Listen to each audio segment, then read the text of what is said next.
मी एक पोस्ट सकाळी वाचत होतो आणि ते पोस्ट मी सेव्ह केलं.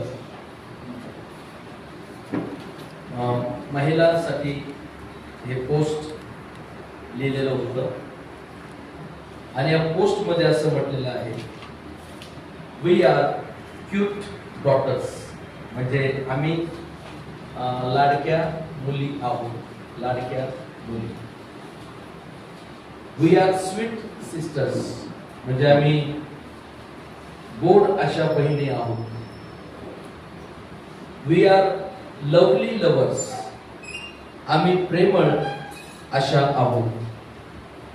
वी आर डार्लिंग वाईफ्स, म्हणजेच आम्ही जिवलग पत्नी आहोत. वी आर अडोरेबल मदर्स, म्हणजे आम्ही अनुकरणीय किंवा उदाहरणीय अशा माता आहोत. We are source of strength, म्हणजे आम्ही शक्तीचं जे आहे ते स्रोत आहोत. अँड वी आर वुमन, आम्ही स्त्री किंवा महिला आहोत. हालेलुया. तर हे पोस्ट वाचल्यावर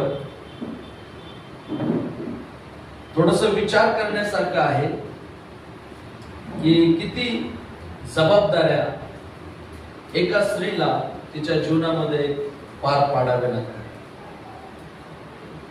आणि म्हणून देवाच्या वचनातून आपण पाहत असताना नीतिसूत्रचं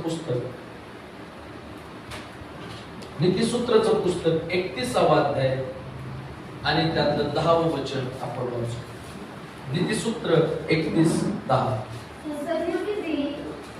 सद्गुणी स्त्री कोणाला प्राप्त होते, तिचे मोल मोत्याहून अधिक आहे. हालेलुया.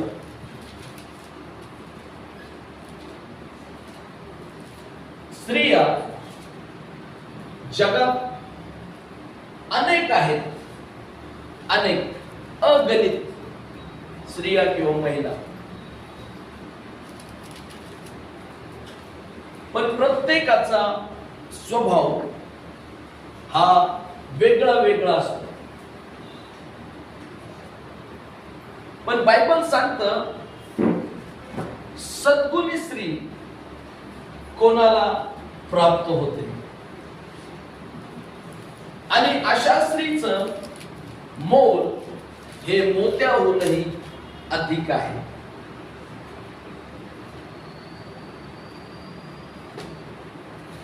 जेव्हा देवाने सृष्टी निर्माण केली,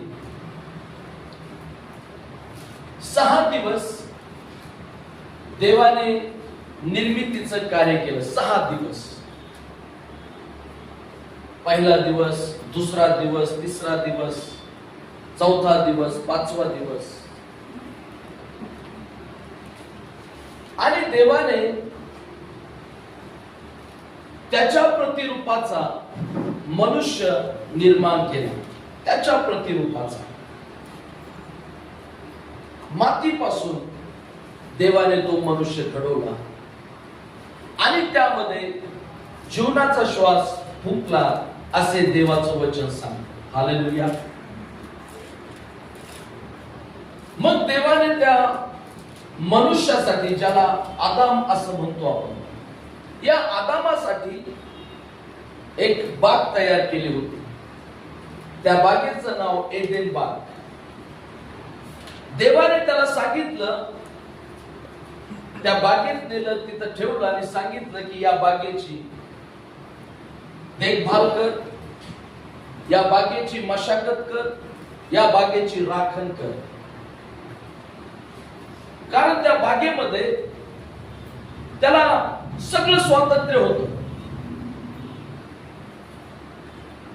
आणि त्या बागेच्या मधोमध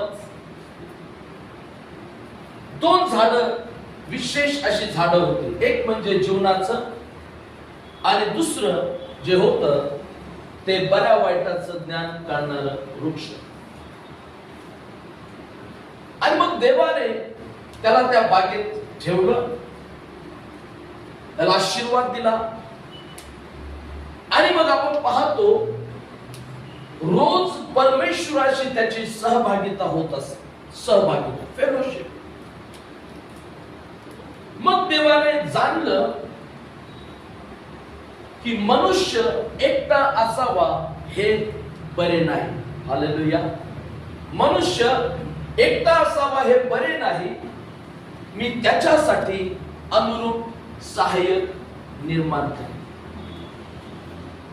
मग देवाने सगळे पशु, सगळे प्राणी त्याच्याकडे आणले, ज्या ज्या प्रकाराचे देवाने निर्माण केले, आणि त्या सगळ्यांना या आदामाने नावं दिली, जी नावं आजपर्यंत चालू आहेत असं बायबल सांगते. प्रत्येकाला वेगवेगळी नावं त्याने दिली. बायबल सांगतं की परंतु त्यामध्ये त्याच्यासाठी योग्य जोडीदार मिळाला नाही. आणि मग देवाने आदामाला गाढ निद्रा आणली, गाढ निद्रा, आणि त्याच्या डाव्या बाजूची पासळी काढली आणि त्यापासून स्त्री निर्माण केली, आणि ती आदामाची पत्नी होण्यासाठी देवाने आदामाकडे आणली. मग आदाम त्या स्त्रीला पाहून म्हणतो, आता मात्र ही माझं हाडातलं हाड व मांसातलं मांस आहे. हालेलुया. मी थोडस एक रहस्य आपल्याला सांगणार आहे. एक पवित्र शास्त्रात काय म्हटलेलं आहे. पहिले करिंथ 11:8 मध्ये असं म्हटलेलं आहे. पहिले करिंथ 11:8 मध्ये, कारण पुरुष स्त्री पासून झाला नाही, तर स्त्री पुरुषापासून झाली. हालेलुया. बायबल सांगतं पुरुष स्त्री पासून झाला नाही, तर स्त्री पुरुषापासून झाली. पुढे असं म्हटलेलं आहे 11 वचनात, त्याचा अध्याय, तरी प्रभू मध्ये पुरुष स्त्री पासून वेगळा नाही, आणि स्त्री पुरुषापासून वेगळी नाही.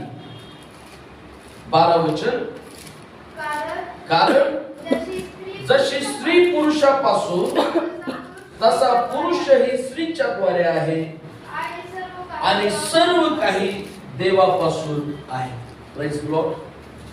कारण या ठिकाणी परमेश्वराचं वचन आपल्याला शिकवतं की स्त्री आणि पुरुष हे समान आहेत. कसे आहेत? समान. म्हणूनच देवाने थोडस असं केलं, पुरुषापासून स्त्री आली आणि स्त्रीपासून पुरुष आला. बरोबर ना? आदामापासून हवा, मग आदामाने हवेच्या द्वारे काईन आणि आबेल, म्हणजे हवेच्या द्वारे ते जगात आले. स्त्रीपासून पुरुष. कारण देवाला पुरुष आणि स्त्री यांच्यामध्ये इक्वॅलिटी म्हणजे समानता, की दोघेही समान आहे.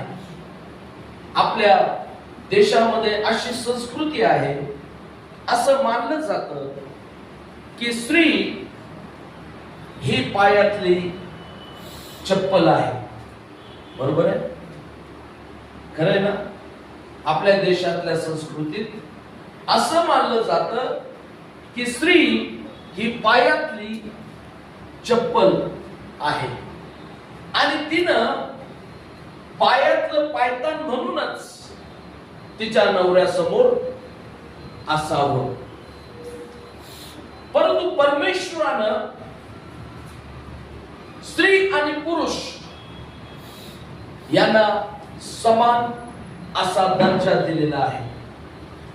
त्यांना देवाने समान अशी योग्यता त्याच्या वचनामध्ये दिलेली आहे. होय, हे खरं आहे की स्त्री जे करू शकते कदाचित ते पुरुष करू शकत नाही. प्रत्येकाच्या ड्युटीज प्रत्येकाच्या जबाबदाऱ्या परमेश्वरानं वाटून दिलेल्या आहेत. Praise the Lord. खरं आहे ना?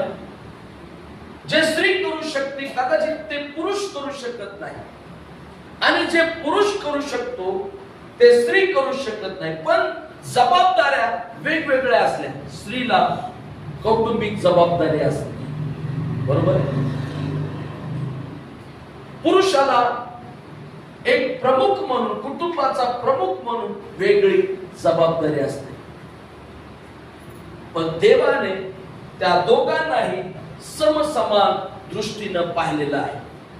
आणि म्हणून पौल या ठिकाणी म्हणतो की पुरुष स्त्रीपासून वेगळा नाही आणि स्त्री पुरुषापासून वेगळी नाही. कारण जशी स्त्री पुरुषापासून तसा पुरुष स्त्रीच्या द्वारे आहे, आणि सर्व काही देवापासून आहे, सगळं देवापासून.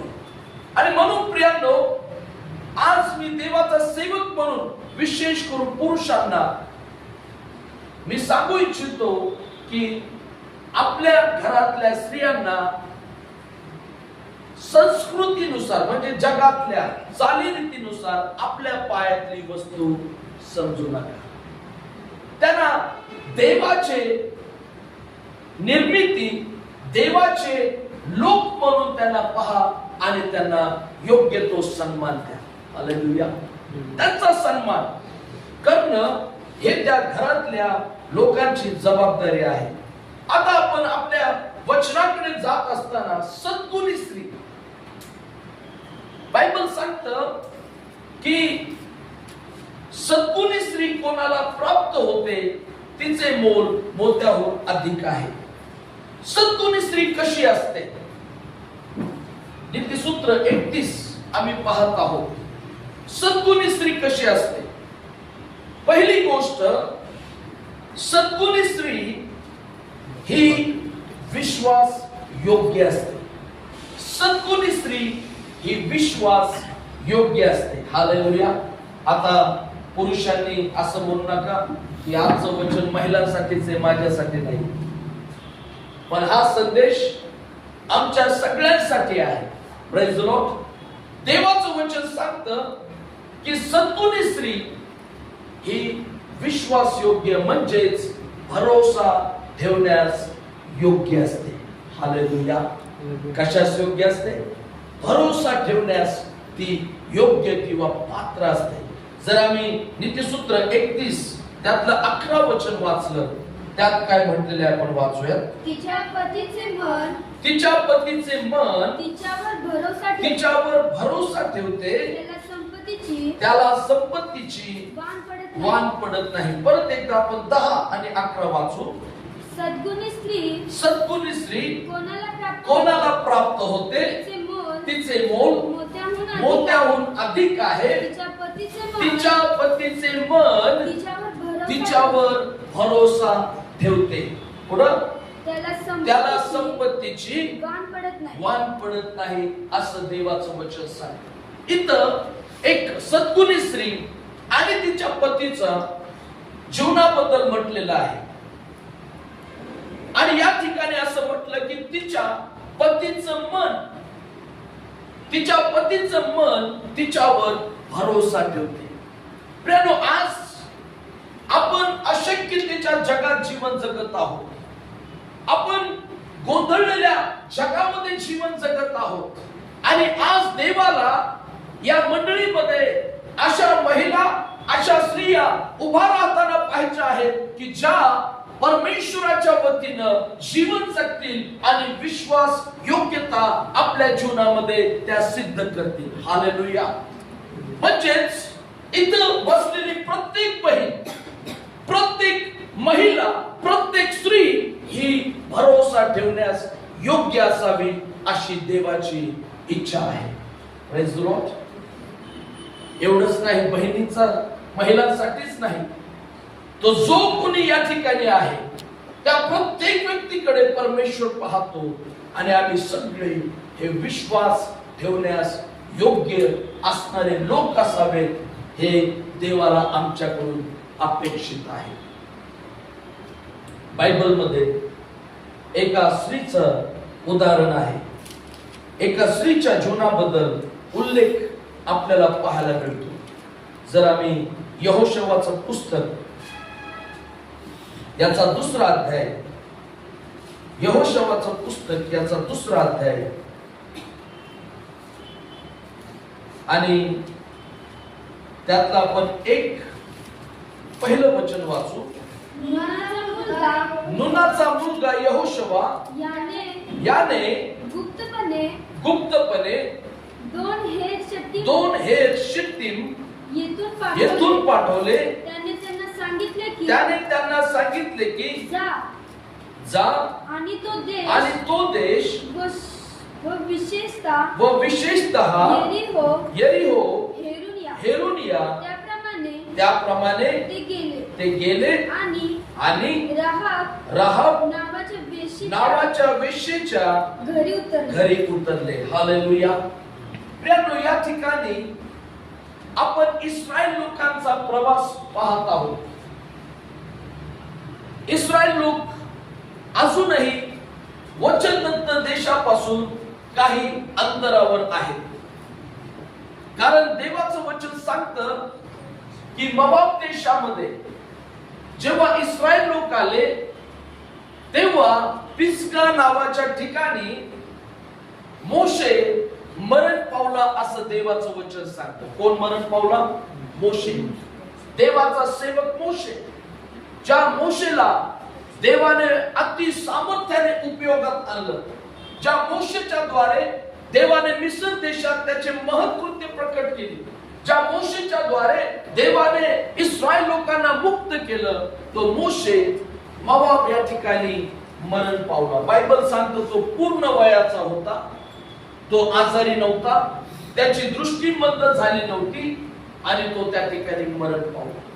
मग मोशेच्या नंतर इस्रायल लोकांना वचनदत्त देशाकडे नेण्यासाठी देवाने यहोशुवाची निवड केली आणि मोशेने त्याच्या मरण्यापूर्वी यहोशुवाच्या डोक्यावर हात ठेवला आणि त्याला इस्रायल लोकांना वचनदत्त देशात घेऊन जाण्यासाठी त्याने ती जबाबदारी सोपवली. मोशे मेल्यानंतर देवाचं वचन सांगतं की इस्रायल लोकांनी 30 दिवस त्या ठिकाणी शोक केला. 30 दिवस त्यांनी मोशेसाठी सुतक धरलं किंवा शोक केला असं देवाचं वचन सांगतं. आणि 30 दिवसाच्या नंतर यहोशुवा हा इस्रायल लोकांना आव्हान करतो की आता आपल्याला वचनदत्त देशात जायचंय. ते ज्या ठिकाणी होते त्या ठिकाणातून फक्त मध्ये एक नदी आडवी होती, नदी यार्देन नदी.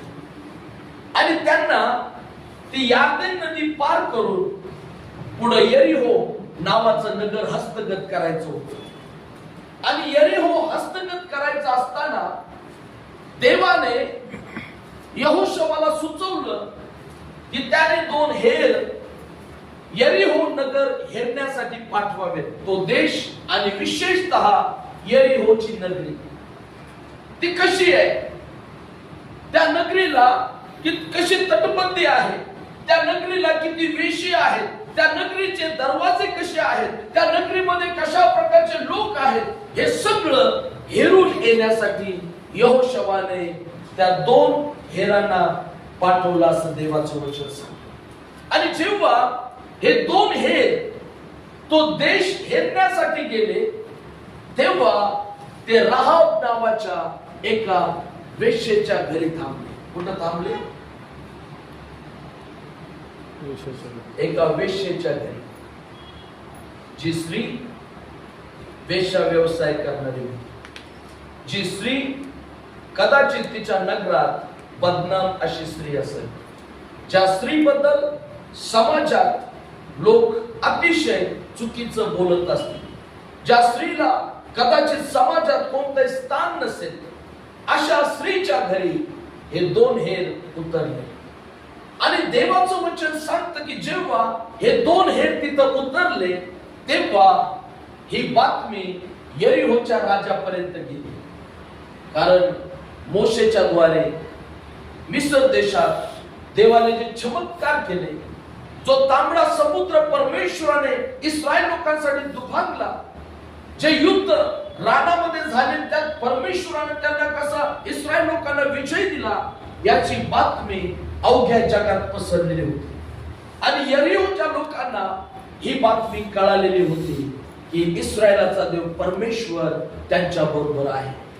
आणि म्हणून जेव्हा राजाला ही बातमी समजली की 2 हेर आपला देश येण्यासाठी आले आहेत आणि ते राहाबच्या घरामध्ये आहे, मग त्या राजाने राहाबला निरोप पाठवला, त्याचे दास पाठवले आणि विचारलं, तुझ्या घरी उतरलेले 2 पुरुष कुठे आहेत?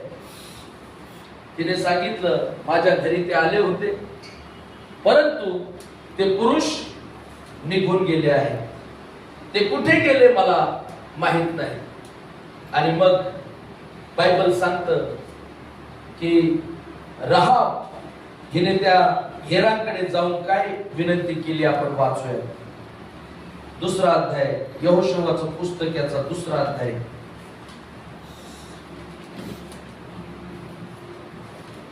आणि त्यातला आपण 8 पासून पुढे वाचूया. इकडे हेर झोपी जाण्यापूर्वी हे झोपी जाण्यापूर्वी ती स्त्री त्यांच्याकडे धाब्यावर गेली आणि त्यांना म्हणाली, परमेश्वराने हा देश तुम्हाला दिला आहे, आम्हाला तुमची दहशत आहे आणि देशातील सर्व रहिवाशांची तुमच्या भीतीने गाळण उडाली आहे. हे ठाऊक आहे, कारण तुम्ही मिस्र देशातून निघालात तेव्हा तुमच्या समोर परमेश्वराने तांबड्या समुद्राचे पाणी कसे आटवले आणि यार्देने पलीकडे राहणारे अमोऱ्यांचे 2 राजे सिहोन व ओग यांचा तुम्ही कसा समूळ नाश केला, हे आमच्या कानी आले आहे. हे ऐकताच आमच्या काळजाचे पाणी पाणी झाले आणि तुमच्या भीतीमुळे कोणाच्या जीवात जीव राहिला नाही, कारण तुमचा देव परमेश्वर हाच वर स्वर्गात व खाली पृथ्वीवर देव आहे. मी तुमच्यावर दया केली आहे, म्हणून आता माझ्या समोर परमेश्वराच्या नावाने शपथ घ्या की आम्हीही तुझ्या बापाच्या घराण्यावर दया करू आणि ह्याबद्दल मला खात्रीलायक खून द्या. तुझे आई बाप भाऊ बहिणी आणि त्यांचे सर्वस्व यांचा आम्ही बचाव करू आणि तुम्हा सर्वांचे प्राण वाचू, अशी ही शपथ घ्या. तेव्हा त्या पुरुषांनी तिला म्हटले, तुम्ही ही आमची कामगिरी बाहेर फोडली नाही तर तुमच्यासाठी आम्ही आमचे प्राण देऊ आणि परमेश्वर आम्हाला हा देश देईल तेव्हा आम्ही तुझ्याशी दयाळूपणाने व खरेपणाने वागू. हालेलुया. जेव्हा त्या हेरांना शोधण्यासाठी राजाची माणसं आली तेव्हा राहाब वेश्येने त्या पुरुषांना धाब्यावर, म्हणजेच वरच्या काय म्हणतात त्याला, वरचा माळा जो असतो त्यावर तिने त्यांना लपवून ठेवलं असं बायबल सांगते. आणि मग ती त्यांना भेटायला गेली आणि त्यांना तिने सगळं सांगितलं की मला सगळं माहित आहे, तुम्ही का आलात. मला माहित आहे की इस्रायलाचा देव तुमच्या बरोबर आहे आणि देव हे नगर तुमच्या हातात देणार आहे. पण जेव्हा परमेश्वर देव हे नगर तुमच्या हातात देईल तेव्हा तुम्ही माझ्यावर आणि माझ्या घराण्यावर दया दाखवावी आणि जो नाश तुमच्याद्वारे या नगराचा होणार आहे तेव्हा तुम्ही आमचा बचाव करावा, अशी शपथ घ्या. त्या 2 हेरांनी तिला वचन दिलं की आमचा प्राण गेला तरी चालेल, पण आम्ही तुझ्यावर संकट येऊ देणार नाही. पण त्यांची अट काय होती? तिला त्यांनी म्हटलं की आमची कामगिरी बाहेर फोडली नाही तर तुमच्यासाठी आम्ही आमचे प्राण देऊ.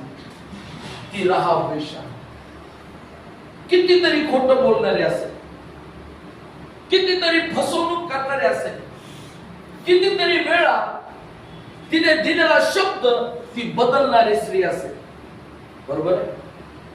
तिच्याकडे अनेक लोक येत असतील, त्या अनेक लोकांना प्रकाराने ती फसवत असेल. परंतु जेव्हा ती देवाच्या संपर्कात आली, जेव्हा ती देवाच्या लोकांच्या संपर्कात आली, जेव्हा तिला समजून आलं की हा जो देव आहे हा न्याय करणारा देव आहे, हा देव इस्रायलाच्या बरोबर उभा असणारा देव आहे आणि या देवाशी आपण कोणत्याही प्रकारे फसवणूक करून चालणार नाही. आणि म्हणून या स्त्रीनं या लोकांना शपथपूर्वक तिने करार करून घेतला की मी जसं तुम्हाला आज वाचवत आहे, मी जसं तुमचा बचाव करण्यासाठी उभी राहत आहे, तेव्हा जेव्हा परमेश्वर देव हा देश आणि हे यरीहोचं नगर तुमच्या हातात येईल, तेव्हा तुम्ही माझ्यावर आणि माझ्या पूर्ण घराण्यावर दया करावी. ही स्त्री विश्वासू राहील. तिने राजापर्यंत ही बातमी जाऊ दिली नाही. त्या उलट हे जे दोन हेर होते, कारण तिचं घर गावकोसाच्या बाहेर होतं आणि तिच्या घराला एक खिडकी होती, त्या खिडकीत तिने दोरी बांधली आणि या दोन हेरांना त्या दोरीच्या सहाय्याने गावाच्या बाहेर तिने जाण्यास मदत केली. आणि त्या हेरांनी जाऊन यहोशवाला सगळं काही सांगितलं. आणि जेव्हा देवाने यरीहो नगर यहोशवाच्या आणि इस्रायल लोकांच्या हाती दिलं, तेव्हा बायबल सांगतं यहोशवाने राहाब आणि तिच्या घराण्याचा बचाव केला, कारण त्यांनी दिलेला शब्द पूर्ण केला. प्रियानो, आज आपल्याला या महिला दिनानिमित्त देवाचं वचन आव्हान देत आहे की सद्गुणी स्त्री कोणाला प्राप्त होते, तिचे मोल मोत्याहून अधिक आहे. एक अशी स्त्री, तिने तिची विश्वास योग्यता दाखवली. तिने परिणामाची काळजी केली नाही की जर मी या लोकांना जी मदत केली, ती जर राजाला समजलं माझं पुढे काय होईल, मला राजा सोडेल की नाही, माझ्यावर राजा दया करेल की नाही, मला काय शिक्षा मिळेल याचा विचार न करता या स्त्रीनं या देवाच्या लोकांचा बचाव करण्याकामी विश्वासूपणा दाखवला. आज सद्गुणी स्त्री कशी असते? सद्गुणी स्त्री, एक जर अशी स्त्री ज्या स्त्रीचं नाव बदनाम आहे, एक अशी स्त्री जर विश्वास योग्यतेसाठी उभी राहिली असेल, तर आम्ही मंडळी म्हणून, आम्ही देवाचे लोक म्हणून, आम्ही देवाच्या पुत्र, देवाच्या कन्या म्हणून आम्ही किती विश्वास योग्य या जगामध्ये असायला पाहिजे. हालेलुया. आमच्या कुटुंबात, आमच्या समाजात, आमच्या कामाच्या ठिकाणी, आमच्या नातेवाईकांमध्ये, आम्ही ज्या मंडळीचा भाग आहोत त्या मंडळीमध्ये आम्ही प्रियानो विश्वास योग्य आहोत हे आम्ही सिद्ध केलं पाहिजे. हालेलुया. आज देवाला प्रियानो भरोसा ठेवणाऱ्या सद्गुणी स्त्रिया त्याच्या मंडळीमध्ये पाहिजे. हालेलुया. आम्ही भरोसा ठेवण्यास योग्य असे लोक होणं गरजेचं आहे, कारण देवाचं वचन सांगतं, नीतिसूत्राचं पुस्तक 11वा अध्याय आणि 13 वचन. नीतिसूत्र 11:13.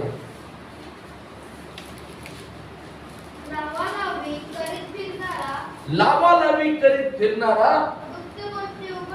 गुप्त गोष्टी उघड करतो, पण जो निष्ठावान असतो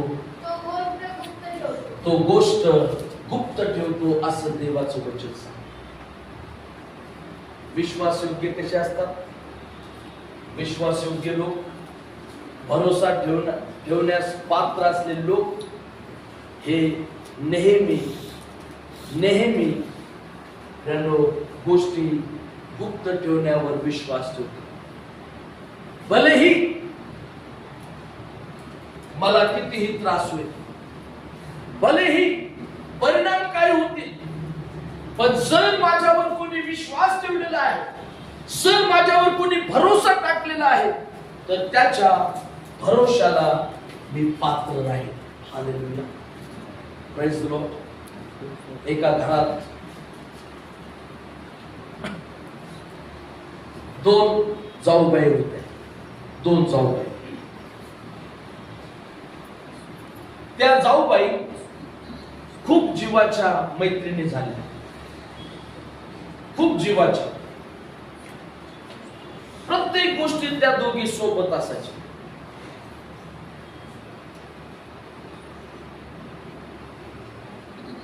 कुठं शॉपिंगला गेल्या सोबत जाणार, बाजारात गेल्या सोबत जाणार, काही करायचं असेल सोबतच, सगळं सोबत.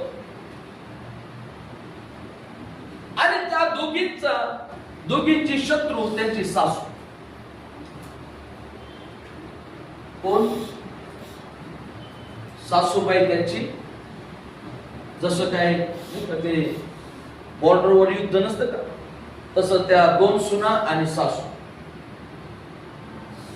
मग रोज त्यांचं ना त्या सासू बद्दल भेटी गाठी झाल्या की ते सासू बद्दल बोलायचे. आज सासू असं बोलली, आज असं केलं, तसं केलं, असं झालं, तसं झालं, काय काय काय काय बोलायचं. बराच काळ गेला. एक दिवस आला, त्या दोघी जाऊबाईंमध्ये काहीतरी बिनसलं.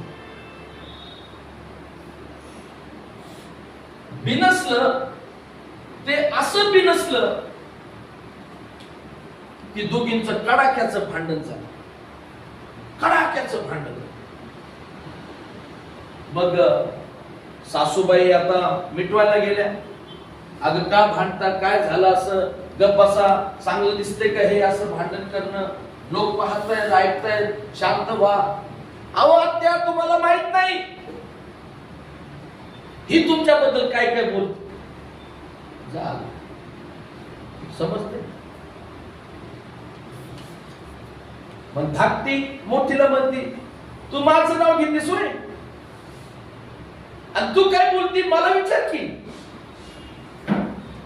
जेवढं वर्ष त्या दोघी त्या सासूबद्दल बोलत होत्या, सगळं त्या भांडणात त्यांनी सासूबाईला सांगितलं. ही असं बोलती, ती तसं बोलती. त्या सासूबाईचा ब्लड प्रेशर वाढला, तिला घाम फुटला.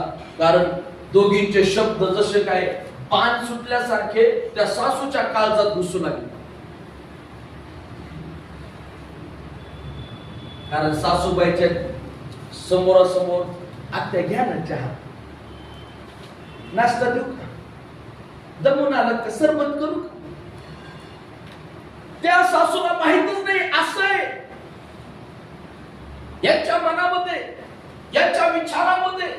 पण जेव्हा त्या दोघींचे खटके उडाले, त्यांनी सगळं पहिल्यापासून जे जे घडलं ते सासूबाईला सांगू दिले. घरात कलह वाढला, तंटा वाढला, अशांती वाढली, फूट पडली. काय कारण असावं? कारण दोघींनीही एकमेकींवर भरोसा ठेवला होता एकेकाळी. पण जेव्हा त्या दोघींमध्ये कुठंतरी काय झालं, विवाद निर्माण झाला, गैरसमज निर्माण झाला, त्यांनी त्या परिस्थितीचा फायदा घेण्याचा प्रयत्न केला आणि त्यांनी त्या घरामध्ये फूट पाडली. ही खरी घडलेली घटना आहे. सांगण्याचं तात्पर्य काय? पण जी सद्गुणी स्त्री असते, जिला देवाचं भय असतं, ती स्त्री कधीच अशा पातळीला जाऊ शकत नाही. भलेही माझं काही व्हायचं होते, पण मी माझा विश्वासूपणा सोडणार नाही. मी माझा जो भरोसा आहे तो भरोसा मी तुटू देणार नाही. बायबल सांगतं, लावालावी करीत फिरणारा गुप्त गोष्टी उघड करतो, पण जो निष्ठावान असतो, जो भरोसा ठेवण्यास योग्य असतो, तो गोष्ट गुप्त ठेवतो, असं देवाचं वचन सांगतं. आज आपण हा पहिला दिन साजरा करीत आहोत. आणि प्रियानो, जगात जे चाललंय ना ते आपल्यामध्ये आणू नका. आपल्या घरात, आपल्या जीवनात, आपल्या नोकरीच्या ठिकाणी, आपल्या कामाच्या ठिकाणी, आपल्या समाजात, आपल्या नातेवाईकांमध्ये, आपण ज्या मंडळीत आहोत त्या मंडळीमध्ये या गोष्टी घेऊन येऊ नका. ते जगात कदाचित चालत असेल, जग त्या असत्यावर, जग अविश्वासावर, जग खऱ्याचं खोटं, खोट्याचं खरं या गोष्टींवर उभा आहे आणि त्याचा नाश होणार आहे. आणि म्हणून आपण बऱ्याच वेळेस म्हणतो की चालतंय, काय होत नाही, थोडं असं केलं तर चालतंय. पण आपण देवाचे लोक आहोत आणि आपण जिथं जाऊ त्या ठिकाणी आपण विश्वास योग्य आहोत हे जगाला पटवून देण्याची जबाबदारी आपली आहे.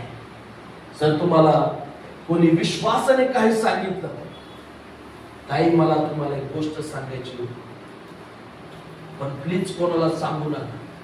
खरं ना? प्लीज कोणाला सांगू नका. फक्त माझ्यासाठी प्रार्थना करा.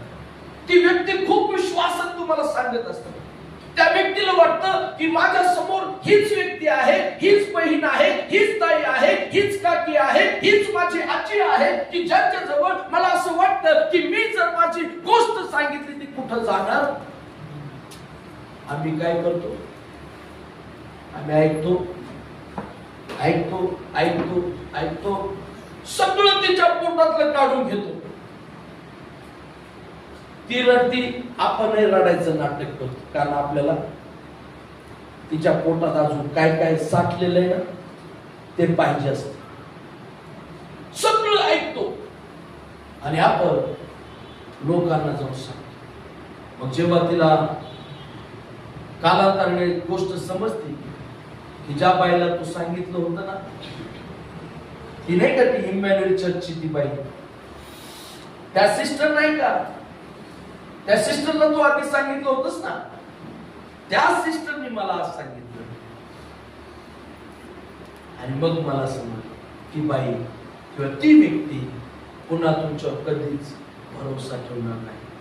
पण सद्गुणी स्त्री ही विश्वास योग्य असते, म्हणजेच भरोसा ठेवण्यास योग्य असते. आपण प्रेमाची सिद्ध करूया. बायबल सांगतं, लूक शुभवर्तमान 16वा अध्याय 10व्या वचनात असं म्हटलेलं आहे. लूक शुभवर्तमान 16वा अध्याय 10वं वचन. जो अगदी थोडक्याविषयी विश्वासू तो पुष्कळांविषयी विश्वासू आहे, आणि जो अगदी थोडक्याविषयी अन्यायी तो पुष्कळाविषयी अन्यायी आहे. हालेलुया. बायबल सांगतो, जो अगदी थोडक्या गोष्टींबद्दल जो विश्वासू राहतो तो पुष्कळ गोष्टींबद्दल विश्वासू राहू शकतो. पण जो अगदी थोडक्या गोष्टीत अन्यायी म्हणजे अप्रामाणिक, अपात्र ठरतो, तो पुष्कळ गोष्टींविषयी अपात्र ठरतो. हालेलुया. Praise the Lord. आज निवड आपल्याला करायची. फक्त आम्ही चर्चला जातो म्हणजे आम्ही धार्मिक झालो असं नाही.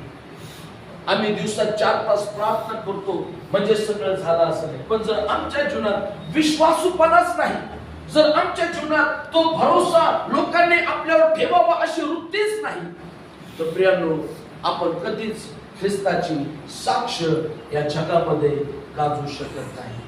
आज या जगाला त्या धीराची, त्या आशेची, त्या उमेदीची गरज आहे, जी उमेद मंडळीतून जगाला मिळणं गरजेचं आहे. आणि म्हणून तुम्ही जगाच्या पाठीवर कुठेही जा, तुमच्या कुटुंबात असाल, तुमच्या नवऱ्याने जर तुमच्यावर भरोसा ठेवला, त्याचा भरोसा टिकून ठेवा. तुमच्या परिवारातल्या लोकांनी तुमच्यावर भरोसा ठेवला, त्यांचा भरोसा टिकून ठेवा. जर तुमच्या नातेवाईकांनी भरोसा ठेवला, त्यांचा भरोसा टिकून ठेवा. जर मंडळीत तुमच्या पालकांनी तुमच्यावर भरोसा ठेवला, त्याचा भरोसा टिकून ठेवा. मंडळीतल्या लोकांचा भरोसा टिकून ठेवा. आणि परमेश्वर योग्य समय तुमचं जीवन आशीर्वादित आणि आशीर्वादित केल्याशिवाय राहणार नाही. Hallelujah. Praise the Lord. Praise the Lord. आपल्याला विश्वास योग्य असणं